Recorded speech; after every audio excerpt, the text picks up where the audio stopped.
Démosle por favor un fuerte aplauso a Samuel.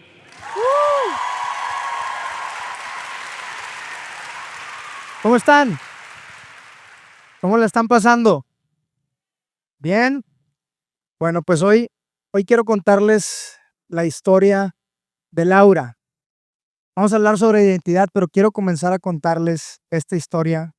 Laura es una joven de 23 años, es colombiana y es la razón por la cual el día de hoy me están demandando en Colombia. Quiero contarles un poco de ella. Laura, cuando tenía 7 años, o sea, muy pequeñita, y fue abusada por alguien muy cercano a su familia. Nadie supo.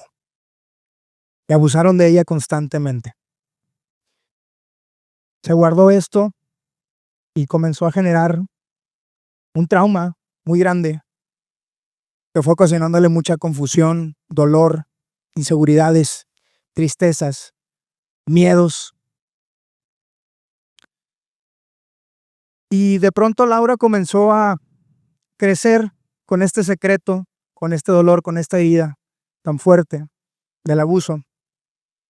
Y un día abrió YouTube, comenzó a ver videos y de pronto se topó con alguien que hablaba de el movimiento transexual. Alguien que decía que tú eres una persona trans y no estabas contento con tu cuerpo. Y para este punto, Laura había desarrollado un miedo a ser mujer. Ella sentía que su cuerpo era la razón por la cual habían abusado de ella. Tenía miedo de ser mujer. Tenía miedo de ser quien ella era. Y cuando escucha a esta joven que está transicionando a ser hombre, dice, eso que siente ella, yo no estoy cómoda con mi cuerpo. Eso que siente ella, yo creo que estoy en el cuerpo equivocado. Eso que siente ella, que se siente más libre, que se siente más protegida, que se siente quien ella realmente es, transicionando al sexo opuesto. Eso es lo que yo quiero. Me quiero sentir segura, me quiero sentir plena, me quiero sentir llena, me quiero sentir viva, feliz. No quiero tener miedo. Creo que yo me identifico con eso. Pasó el tiempo, le contó a sus papás. Los papás la llevaron con un psicólogo, empezaron a tratarla y la llevaron con alguien que lamentablemente los dirigió al camino equivocado. Les dijeron, oigan, ¿saben qué? En tal ciudad, Cali, Colombia, hay una clínica de género en donde pueden tratar a su hija. Porque ese problema que tiene ella es más bien una realidad. Es una realidad identitaria. Ella puede ser que sí esté en el cuerpo equivocado. Para esto Laura tenía guardado todavía su secreto. No le había dicho a sus papás que habían abusado de ella. Ella llega a la clínica, en un proceso de terapias, de pláticas, de pronto se abre y dice lo que le había sucedido. Empieza un proceso supuestamente de sanación, en donde la sanación era transicionar para ahora sí sentirse segura, para ahora sí sentirse quien realmente era, para ahora sentirse plena y para ahora poder hacer su vida con su identidad real.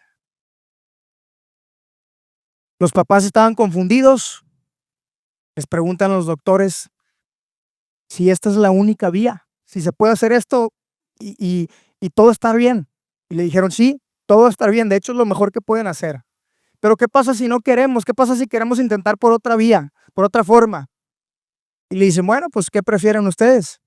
¿Una hija trans viva o un hijo muerto, una hija muerta? Y de pronto el miedo de perder a su hija los hace ceder, no seguir buscando otras opciones, querer salvar la vida de su hija y son influenciados a comenzar con un proceso de transición. Laura empieza a tomar testosterona, bloqueadores hormonales de pubertad. A los 15 años, después a los 18 años, le realizan una doble mastectomía, le quitan los pechos y ella sentía que por fin estaba feliz, que era quien ella debía ser, que por fin lo había logrado. Laura me cuenta que esto sucedió en la clínica Valle de Lili. Yo fui a conocerla el año pasado porque tengo tiempo hablando de este crisis de identidad y hablando de este problema que tenemos con la agenda trans. Y un amigo que conocí en Colombia cuando fui a dar unas conferencias me dijo, tienes que regresar porque tienes que conocer a Laura. Laura es una persona que destransicionó, que se arrepintió y está de vuelta a ser mujer y quiere contarle a la gente su testimonio porque no quieren que caigan en las mismas mentiras que ella cayó. Porque quiere advertirle a los papás que no caigan en las mismas mentiras y que no caigan en ese miedo que les quieran imponer y meter, porque pueden salvar la vida de sus hijos de verdad, no de manera superficial y que después trae una serie de repercusiones que duran para toda la vida. Me senté con Laura a platicar y está Laura contándome su caso. Y Laura empieza a abrirse, me empieza a contar todo esto. Me dice, era la única salida que yo pensé que era lo que me iba a hacer sentir feliz. Pero un día me di cuenta que no. En el proceso de transición, de pronto, un día se levantó y dijo, no, yo quiero ser mujer. Dice que se volvió a poner ropa de mujer, que se maquilló, se vio en el espejo y dice, creo que sí soy mujer. Le contaron esto a los doctores y dijeron, no, es que está en medio de un proceso de maduración y ella todavía no entiende que realmente es un hombre atrapado en el cuerpo de una mujer. Laura dice, en ese momento, cuando me vi al espejo maquillada y con ropa, imaginé que un día podía ser mamá también, que podía amamantar. Dice, pero después caí en el engaño y la autosugestión que ya estaba en mi mente todos los días diciéndome que yo estaba en el cuerpo equivocado, hizo de las suyas y cedí. Le quitaron los pechos a Laura y arruinaron su sueño de un día amamantar a sus bebés. Cuando Laura me está contando todo esto, entre lágrimas, se detenía, contaba su historia.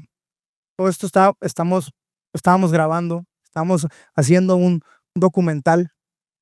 Y digo, tenemos que ir a Cali, tenemos que ir a esa clínica de género, en Fundación Valle de Lili. Ahí vamos a enterarnos de qué es lo que están haciendo con los niños.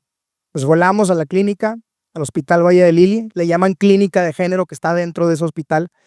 Vamos a buscar la clínica de género. Entramos, estábamos buscando por todos lados, clínica de género, no, pues, ¿sabes qué? Vamos a empezar a preguntar.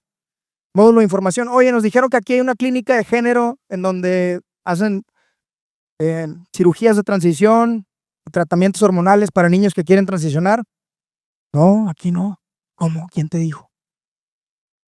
Puedes preguntar allá en la recepción. Bueno, vamos a la recepción, preguntamos. No, aquí no. Puedes volver al módulo de información y preguntar. Estamos volteando por todos lados. Le preguntamos a trabajadores que iban caminando, enfermeros, doctores. No, ¿cómo que clínica de género? No, no existe eso. Pues llegó un punto en donde yo dije, quizás nos estamos haciendo ideas aquí, quizás alguien nos contó algo que era falso, quizás estamos exagerando el problema y realmente no es así, quizás un doctor le mintió y ya, y no existe tal clínica de género. Pues empezamos a buscar en internet y dimos con una sección en la página oficial del hospital en donde aparecía que existía una clínica de género. No decía dónde, pero dijimos, no podemos dejar de preguntar porque aquí está esto. Seguimos preguntando, de pronto alguien nos dice, sí, creo que pueden ir al cuarto piso y ahí les pueden ayudar. Algo ahí de género ahí por ahí. Subimos, preguntamos, y nos siguieron guiando hasta llegar a un lugar que decía arriba pediatría. Llegamos a pediatría, en donde estaba la clínica de género, donde le cambian la identidad a los niños, supuestamente, donde convierten a los niños en niñas y a las niñas en niños. Y para mi sorpresa, el doctor que intervino, a Laura, la punta de lanza del movimiento transexual para niños en Colombia, el que va al Congreso a abogar porque esto se apruebe y porque se hagan cada vez más cirugías y tratamientos hormonales y porque se normalice, resulta que me recibió. Empecé a hablar con él. Llegué con mi amigo, un amigo activista, llegamos a la recepción de pediatría y digo, vengo a pedir informes para un sobrino, para un familiar. Y dice, ¿cuántos años tiene? Le digo, 7, y al mismo tiempo mi amigo, 12. Y yo, no, es mi familiar, 12. No es tu primo, es el mío, le digo. Y entonces ya nos dicen, sí, ahorita le podemos hablar al doctor Mario Angulo. Y yo, ¿qué? ¿El doctor Mario Angulo? ¿Le van a hablar al doctor? Está aquí el doctor, no puede ser. No, pues, para prepararse con las cámaras, vamos a grabar esta conversación. Pues empezó a decirme un montón de tonterías, lo mismo. Si no transicionan, corren el riesgo de quitarse la vida. No me dijo que los estudios dicen que en los primeros 10 años después de la transición, el 80% de los que transicionan piensan en suicidarse. Eso no me dijo. Pero sí me dijo todas las consecuencias y pudimos documentar todo lo que dijo. La pérdida de solidez en la estructura ósea, cómo los huesos se deterioran, cómo los niños quedan infértiles, todos los problemas que hay, todas las mentiras, todas me las dijo y lo documentamos. Y hay 2 preguntas que quiero hacerte hoy, porque hoy vamos a hablar de identidad, no vamos a hablar de teoría de género, no vamos a hablar pero creo que es un tema muy importante porque evidentemente estamos en una crisis de identidad, que todos la estamos viviendo o manifestando de diferentes maneras, o la gran mayoría de la juventud. No digo que todos, la gran mayoría de la juventud hoy está experimentando una crisis de identidad. Y creo yo que hay 2 preguntas clave que nos debemos de hacer para tener claro quién somos. Si bien hay muchos factores que conforman la identidad, nuestros valores, nuestro trasfondo familiar, nuestra fe, nuestras experiencias de vida, lo que estudiamos, nuestras inclinaciones, nuestros dones, talentos, nuestras inquietudes, la manera en la que vemos la vida, el mundo, actuamos en él, la cultura que hay en nuestra familia, en nuestra ciudad. Todo eso va conformando nuestra identidad, nuestra personalidad, obviamente. Pero hay 2 preguntas muy importantes que tenemos que hacernos y que quiero que te lleves hoy. Porque creo que estas preguntas, si tú las sabes responder, entonces va a ser mucho más fácil que puedas vivir el propósito de tu vida y que puedas sentir todos los días que estás trascendiendo en algo que es mucho más grande que tu propia existencia. El propósito trasciende a uno mismo. Y ahorita vamos a ver por qué. Pero la primera pregunta es esta: ¿qué voces estás escuchando? Porque hoy en día hay muchísimas voces. Nos hemos dado cuenta en las redes sociales, abrimos voces por todos lados, filosofías, ideologías, personas que piensan de una u otra forma, que nos dicen cómo vivir, cómo pensar, por qué creer lo que debemos creer, por qué debemos cuestionarnos todo y por qué nada es verdad. Y de pronto nos encontramos con un buen consejo y al siguiente video nos encontramos con un consejo que también suena bien, pero que contradice por completo lo que vimos en el video pasado. Y al final del día nos llenamos de voces que comienzan de alguna u otra forma a influenciar la manera en la que está definiéndose nuestra identidad. Regresando al tema de Laura, una de las cosas que ocasiona el escuchar muchas voces, como en el caso de Laura, es lo que Abigail Shrier, autora de Un daño irreversible, llama el contagio social. Es lo que experimentó Laura, empezó a ver YouTube, redes sociales, videos tras videos, dice, abrí un video de trans y luego el algoritmo me empezó a lanzar más y para cuando acordé ya estaba inmersa en miles y miles de videos de la agenda trans, del movimiento transexual, de la identidad de género, esta ideología moderna que me dice que puedo nacer en el cuerpo equivocado y que mi identidad biológica no tiene nada que ver con quién soy en verdad. El contagio social puede suceder si escuchamos todo tipo de voces. Otra cosa que puede suceder es la infoxicación. Tantas voces, tanta información, que de pronto se combinan estas 2 palabras, ¿no? Tanta información que terminamos intoxicados de información. ¿Y qué sucede? Pues esa sobrecarga informativa, que desde los años 70 ya se venía hablando, nos empieza a dejar paralizados, No podemos procesar bien la información, nos llenamos de tantas cosas, tenemos información de todo tipo y al final no somos expertos en nada. No sabemos nada. Las nuevas generaciones tienen acceso a más información que cualquier otra generación en la historia, pero al mismo tiempo no profundizan en nada porque están infoxicados. Hay otra cosa que sucede que es el experimento de la conformidad social o la presión social, como le llamamos también. El psicólogo Solomon Asch en 1950, en los 50, en el 51, empezó a realizar una serie de experimentos de conformidad social con estas líneas. Lo que hacía es que llenaba un cuarto con un montón de gente, a veces eran grupos grandes, grupos pequeños, y todos estaban puestos de acuerdo. Él decía, vamos a analizar estas líneas y yo les voy a preguntar cuál de las 3 líneas es del mismo tamaño que la línea que está sola. Y todos me van a dar la respuesta incorrecta. Todos me van a decir que A. Y entonces metían a una persona que no sabía ni qué onda, y llegaba la persona y le enseñaban las líneas y luego la línea sola a un lado. Y es muy evidente, ¿no? Que la línea en medio es del mismo tamaño que la línea que está sola. Bueno, todo el mundo empezaba a comentar que la 1 es igual, es del mismo tamaño. Y se dio cuenta que casi el 40% de las personas dejaba que su opinión fuera influenciada por lo que estaban diciendo los demás. El fenómeno de conformidad social, la presión social. Entonces, ¿qué voces estamos escuchando y qué están generando nosotros? ¿Qué voces estás escuchando? Porque escuchamos tantas voces, tantos podcasts, pero ¿tienes algunas voces que tú digas, estas voces creo que son las que vale la pena escuchar? Estas voces son las que creo que alimentan mi visión de vida. Estas cosas son las que construyen sobre lo que yo quiero construir. Estas cosas se alinean a mi visión, a mi propósito, a mis valores. ¿Estas cosas realmente me suman? ¿O lo que estoy escuchando simplemente me está infoxicando? Hay una segunda pregunta. Bueno, hay otro experimento que hicieron en el año 2000. Sheena Iria, una psicóloga, estudiante de psicología psicosocial. Ella estudiaba cómo pensaba el individuo y en la sociedad, y de pronto se metió al supermercado que más le gustaba. Era una tiendita que tenía de todo y muchas opciones de todo, y se quedó pensando, pues, tienen tantas opciones de todo, como que tienen todo un pasillo de mermeladas y tienen como 300 tipos de mermeladas, y eso la dejó pensando.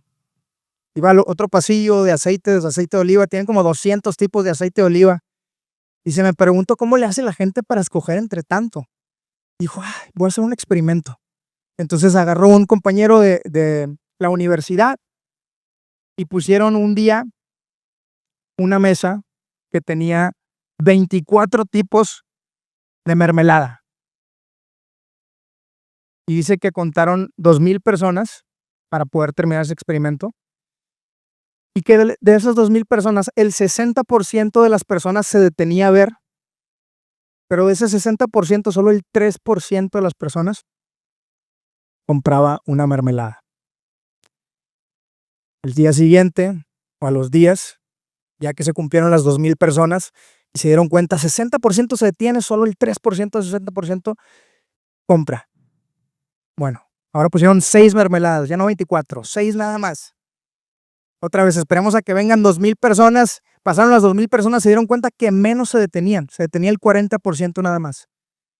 La sorpresa es que de ese 40%, el 30% de las personas se lleva una mermelada. El día de hoy tenemos tantas opciones que terminamos confundidos. Algunos le llaman la parálisis por sobreanálisis. La juventud no sabe hacia dónde ir, qué querer. Abre las redes sociales y ve que hay alguien de 20 años que ya es multimillonario y él está viendo TikTok en su sala, mientras al mismo tiempo está prendida la televisión y YouTube al lado en la laptop, y dice, comiendo nieve también. Digo, estoy describiendo una escena mía, personal. Y dice, no, pues ya se me pasó la vida. Tal vez tengo que hacer lo que él hace para ser millonario. Tengo que hacer trading. Tengo que vender casas. Y luego la siguiente y ve a alguien que está modelando y mostrando su estilo de vida y saliendo de viaje. No, no, no, tengo que ser un viajero. Y luego ve la siguiente y ve a alguien que está hablando de psicología, tengo que ser psicólogo. Y luego ve la siguiente historia y de repente ve a alguien que está hablando de por qué es tan importante aprender otro idioma y quiere aprender otro idioma. Y tenemos tantas opciones y vemos tanto éxito en las redes sociales porque todos muestran su mejor cara, o al menos la gran mayoría, y que empezamos a pensar que podemos ser lo que queramos ser y que todas las opciones son válidas para nosotros y comenzamos a externalizar nuestra identidad buscándola en las redes sociales con más scrolling y más scrolling. ¿Qué sucede después de eso? Parálisis por sobreanálisis. Y ahora hay algo también muy importante, porque a veces las voces no necesariamente son externas. ¿Qué voces estás escuchando? Tal vez también pueden ser las voces internas. Porque hay una segunda pregunta. Y esa es, ¿qué interpretación le das a tu historia? Para tener firme tu identidad necesitas saber que la identidad es la historia que te cuenta sobre ti mismo. La identidad narrativa de Dan McAdams. Él explica que una narrativa internalizada, la identidad es como una narrativa internalizada y evolutiva que las personas construyen para dar unidad, propósito y significado a sus vidas, integrando el pasado, presente y futuro imaginado. Ahí está también tu identidad. ¿Qué historia te cuentas sobre ti mismo? ¿Qué historia te estás contando? Y tiene que ver mucho las voces de experiencias pasadas. Regresando al caso de Laura, ella se contaba la historia de que era peligroso ser mujer, de que porque era niña, entonces fue su culpa haber sido abusada, de que porque tenía cuerpo de mujer, entonces eso atrajo a alguien que le quería hacer daño. ¿Cómo evito que me hagan daño? Necesito ya no ser mujer. Pero hay otras cosas que pudieron habernos pasado. ¿Qué historia te estás contando? Antes de pasar al Rey León, es una buena historia también. Pero te voy a contar una cosa bien personal. Voy a ser vulnerable aquí. Yo creo que una de mis más grandes inseguridades nace de niño. De niño como a los 10 años, como a los 11, 12 años, di un estirón. O sea, ustedes me ven y me ven a lo mejor estatura promedio, ¿no?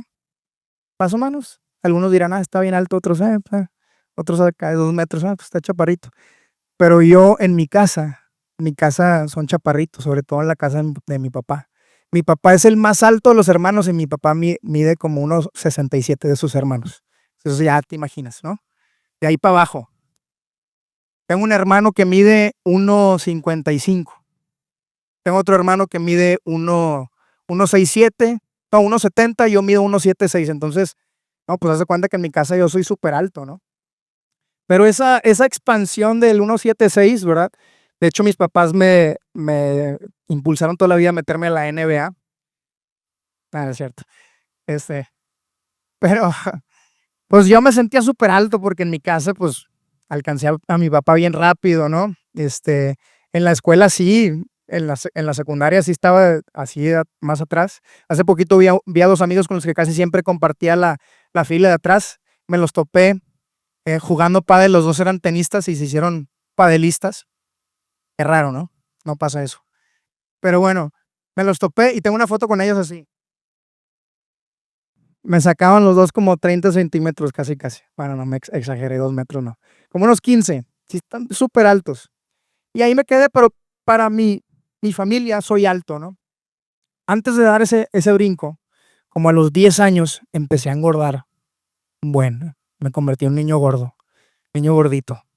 Que un niño gordo y algunos se ofenden de que, ¿por qué dijo eso? Niño gordito. Entonces estaba así gordito y saben que yo nunca sufrí bullying en la escuela. Y no me estoy victimizando ni nada, ni quiero que sientan lástima por mí, pero sí sufrí bullying por mi hermano mayor. Siempre se burlaba de mí. Cuando estábamos enojados, sacaba el físico. Mi hermano mayor es un amor de persona, ¿no? Si les cuento de él, es un gran hombre. Es una persona que cree en mí, tenemos una muy buena relación. No tengo una herida ni nada, pero tengo que aceptar que sus palabras me hirieron tanto que de grande todavía a veces lucho con esa inseguridad de que si yo de pronto subo un poco de peso, tengo que cuidar lo que me estoy diciendo, porque a veces pienso que mi valor está ahí, que no puedo subir tanto de peso. Ahora, no quiero decir que no cuides tu salud, eso es bien importante, es bien importante. La cosa es cuando empezamos a pensar así, como por cosas que nos pasaron de chiquitos, por cosas que sufrimos, a lo mejor alguien te hizo daño, una palabra que te hirió, una comparación, alguien se burló de ti. Yo sentía que mi hermano me aplastaba con eso. Lo amo y todo, pero cuando estaba chiquito sentía eso. Y grande yo, por un tiempo en mi vida, yo sentía, si yo engordo, llegué al gimnasio así bastante y tenía cuadritos en la prepa, yo sentía, si yo engordo, entonces los demás me van a aplastar. Si yo engordo, entonces voy a ser objeto de burla.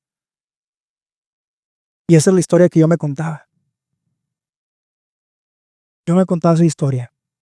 ¿Alguien aquí se ha contado alguna historia negativa por experiencias que me han pasado? Levanta su mano. Pregúntale al de lado, ¿qué historia te estás contando? Y el de al lado respóndale, ¿y tú? Y el otro respóndele, no, tú dime tú primero. No, es cierto.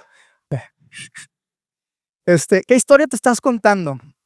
¿Qué historia te estás contando? Porque muchas veces nuestra identidad se puede estar construyendo sobre experiencias negativas del pasado, sobre traumas, sobre mentiras, palabras que no son verdad, comparaciones, cosas que nos hirieron, que nos aplastaron, que nos hicieron pensar las cosas como no eran, cosas que le dieron nuestro valor, externalizaron nuestro valor a cosas que son superficiales y que no tienen nada que ver con quiénes somos en verdad. La historia que te cuentas es sumamente importante si quieres tener una identidad firme. ¿Quién eres? ¿Qué historia te estás contando? Y aquí es donde quiero ir al Rey León. El Rey León era mi película favorita de niño. Tenía el VHS. El Rey León salió en el 94. Yo tenía un año ahí. Tengo 33. Acabo de cumplir 33 ayer, por si me quieren un aplausito o algo.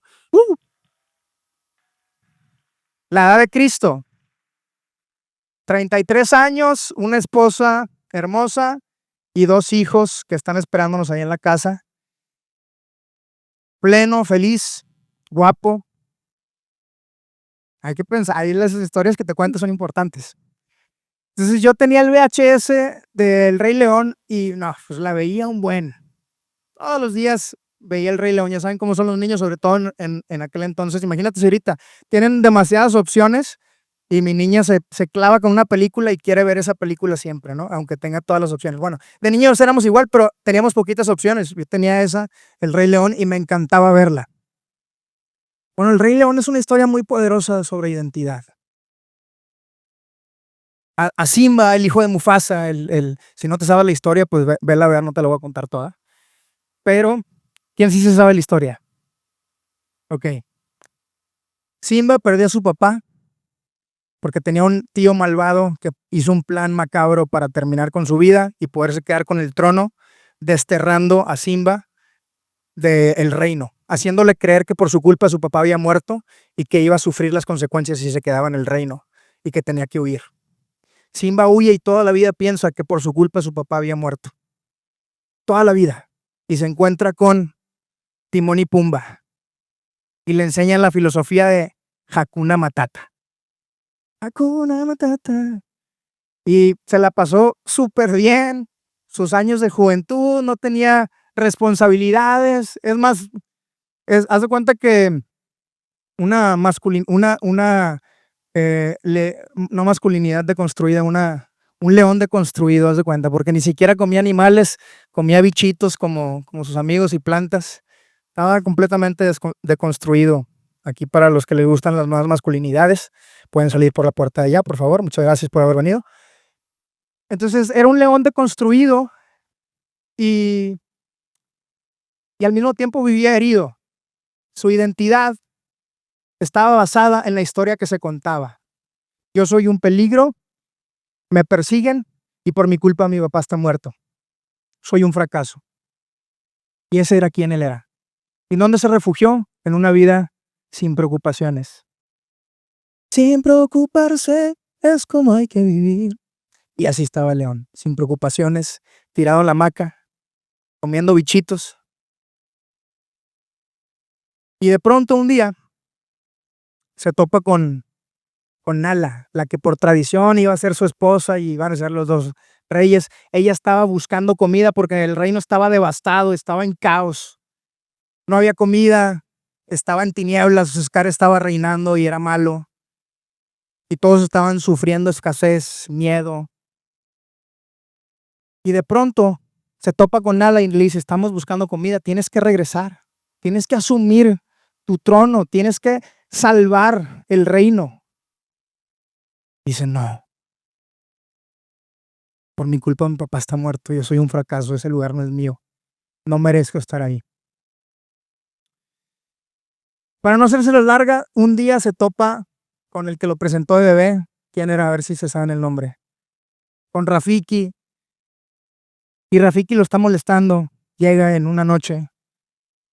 Y luego le dice, ¿tú quién eres? Y Rafiki le contesta, no, ¿tú quién eres? ¿Quién eres tú?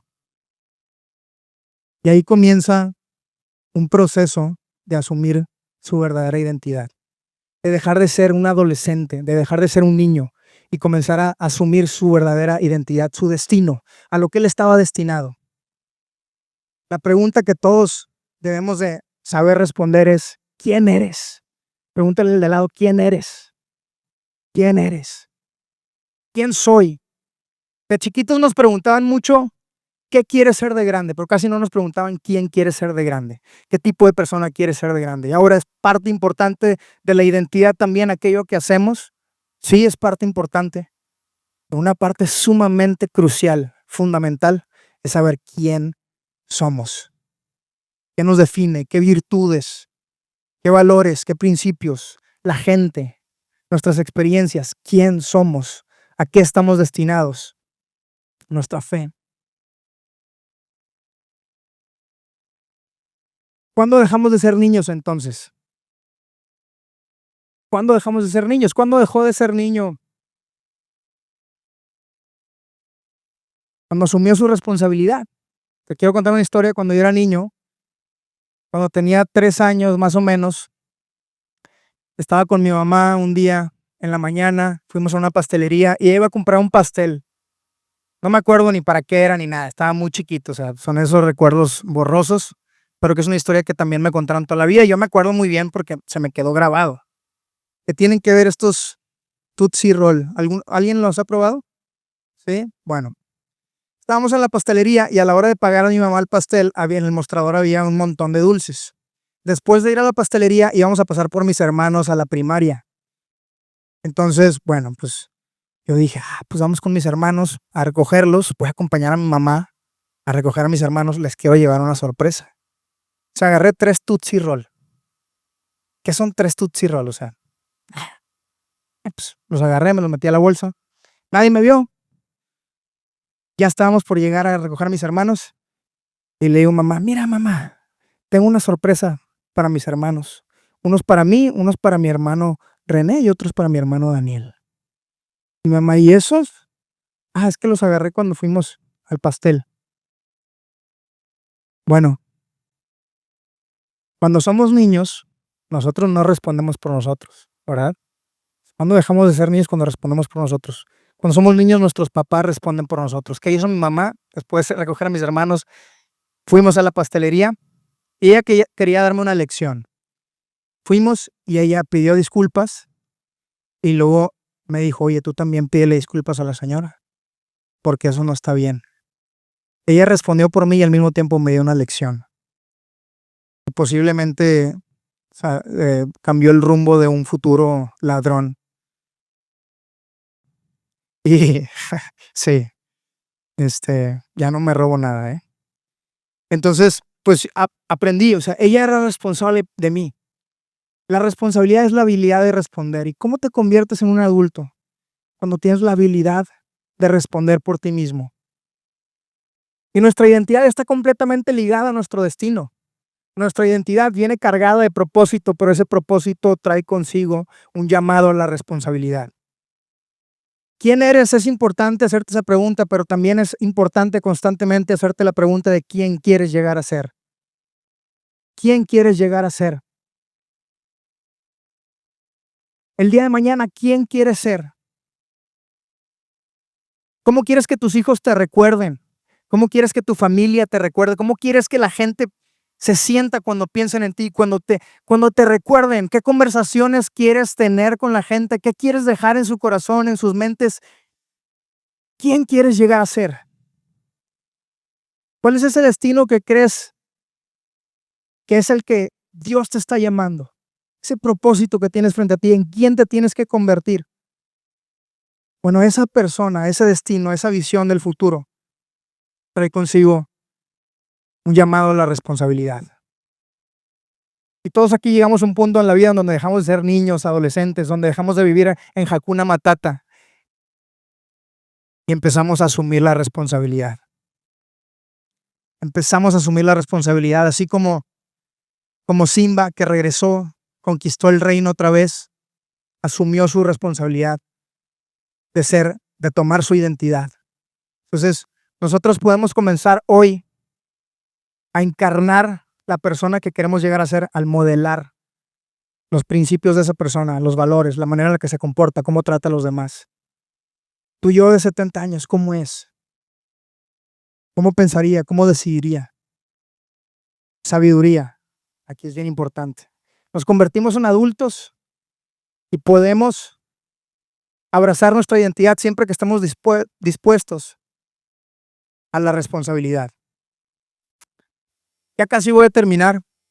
Hace unos años se popularizó un tatuaje que se hizo Justin Bieber. ¿Alguien lo vio alguna vez, este tatuaje? ¿No? ¿Soy el único super fan de Justin Bieber? Ah, es cierto. Mi esposa sí era fan. Ya le dije que no lo puede seguir en las redes. Se popularizó porque se puso un tatuaje que decía Better at 70, o mejor a los 70. Voy a ser mejor a los 70. El problema fue que mucha gente se empezó a poner el tatuaje también pensando que era como un mensaje al Hakuna Matata, como que relájate, YOLO, solo vives una vez. Vas a ser mejor cuando tengas 70, ahorita no te preocupes tanto por crecer, ahorita no te preocupes tanto por las responsabilidades, no te preocupes tanto por tenerlo todo resuelto. Ya llegará el día en que tengas 70 años y hayas adquirido sabiduría simplemente porque el tiempo pasó y fuiste acumulándola. Pero ahorita no te preocupes. Pero ese no era el mensaje que quería dar Justin Bieber con su tatuaje.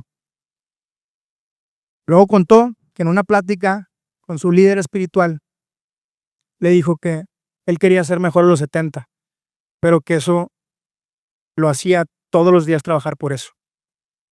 Entonces, si quería realmente ser mejor a los 70, tenía que trabajar en eso todos los días. Todos los días. Entonces, de nuevo, ¿qué voces estás escuchando? ¿Qué historia te estás contando? ¿Y quién quieres llegar a ser? ¿Quién quieres llegar a ser? A Laura le pregunté, ¿qué le dirías a tu yo del pasado?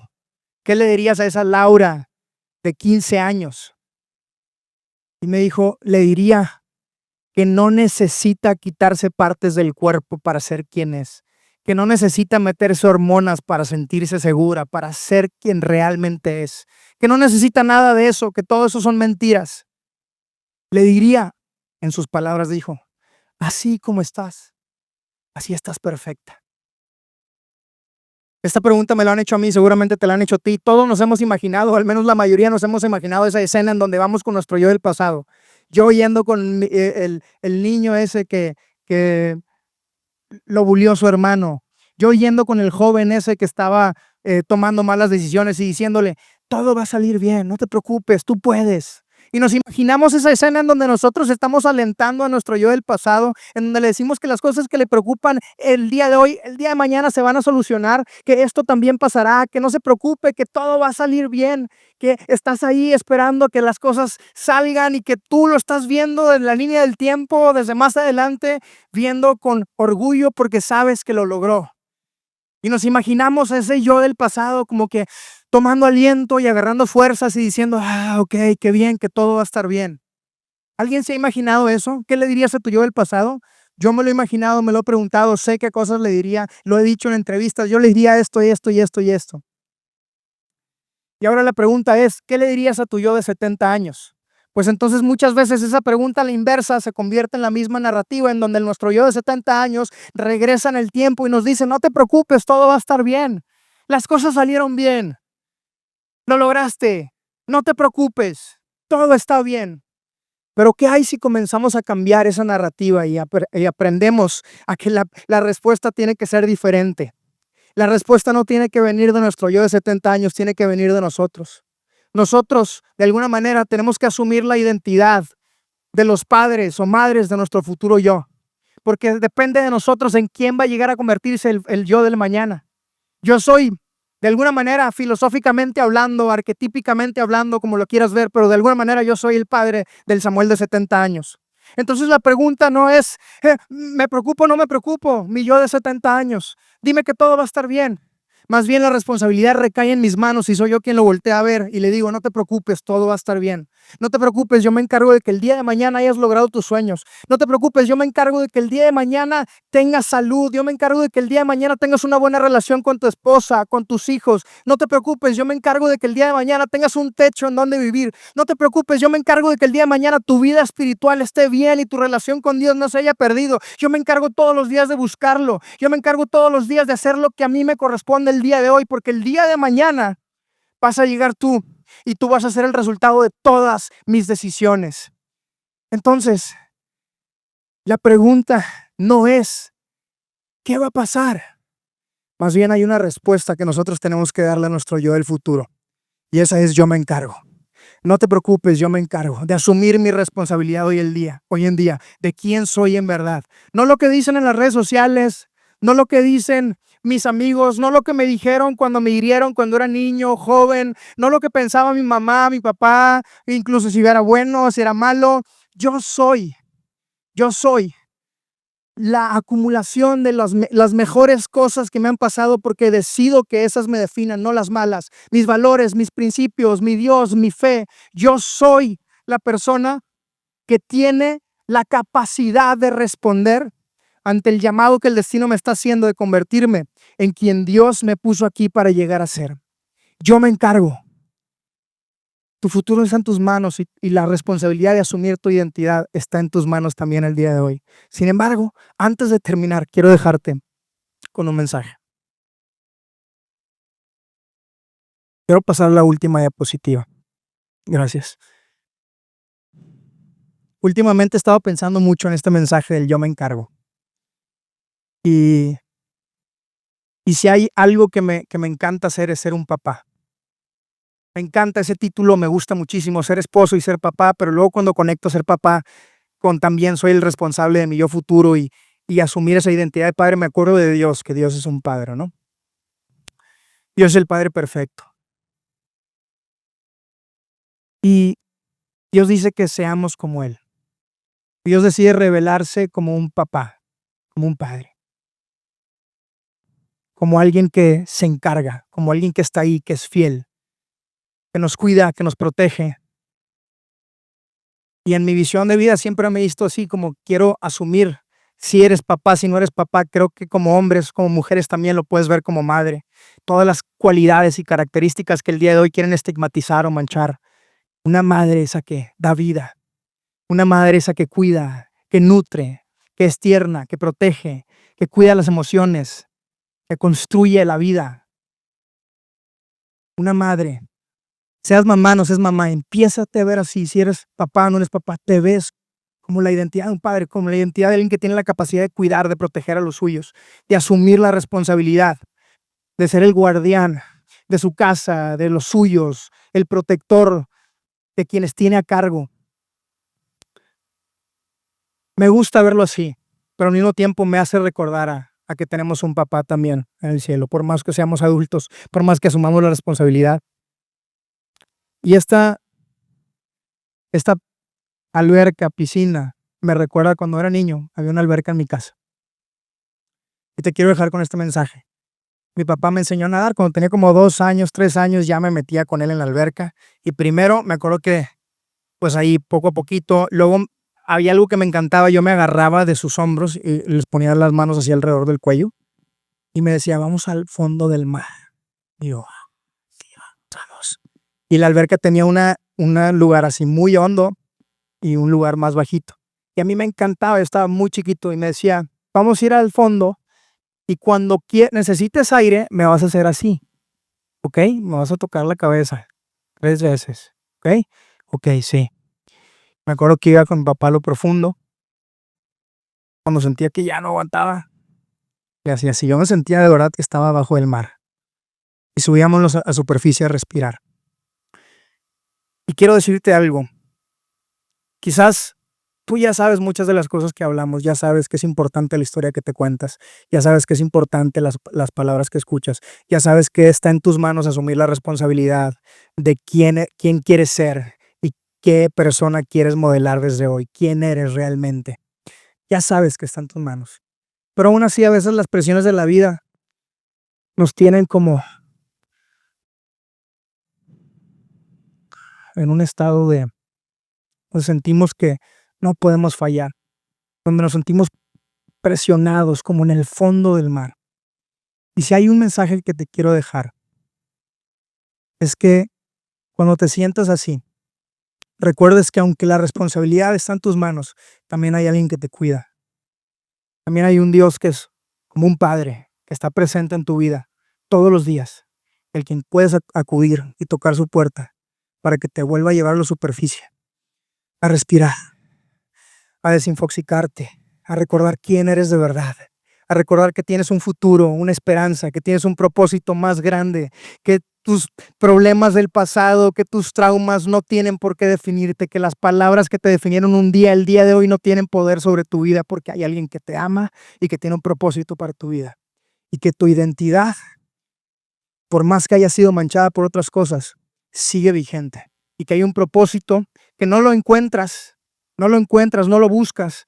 El propósito más bien se vive porque es inherente a tu naturaleza humana. Tú naciste con un propósito y el vehículo para llevar a cabo ese propósito es tu identidad. Así que en medio de una era que está en crisis de identidad, en medio de una era en donde tantos jóvenes se preguntan quién soy, quién quiero llegar a ser, recuerda tus principios, tus valores, de dónde vienes, quién quieres llegar a ser en verdad. ¿Cuál es esa mejor versión de ti? Y desde el día de hoy dile, yo me encargo de que te conviertas en quien quiero que llegues a ser. Yo me encargo. Y te voy a decir algo para terminar. Podemos ser extraordinarios. La conferencia se llama Somos Extraordinarios. Pero somos extraordinarios cuando asumimos el poder de la identidad. Cuando dejamos de ser ordinarios, cuando dejamos de ir con la corriente, cuando de verdad creemos que hay algo especial por nosotros, no porque seamos mejores que los demás, sino porque todos los tienen. El problema es que el día de hoy es tan fácil quedarse dormido y no darse cuenta de la grandeza que tienes dentro. Entonces, recuerda, si tú asumes tu identidad el día de hoy, si caminas con fe, esperanza hacia el futuro, va a haber alguien que te va a ir acompañando, pero también vas a tener la capacidad de poder superar cualquier reto que se ponga enfrente a ti. Así es que te deseo lo mejor y muchas gracias.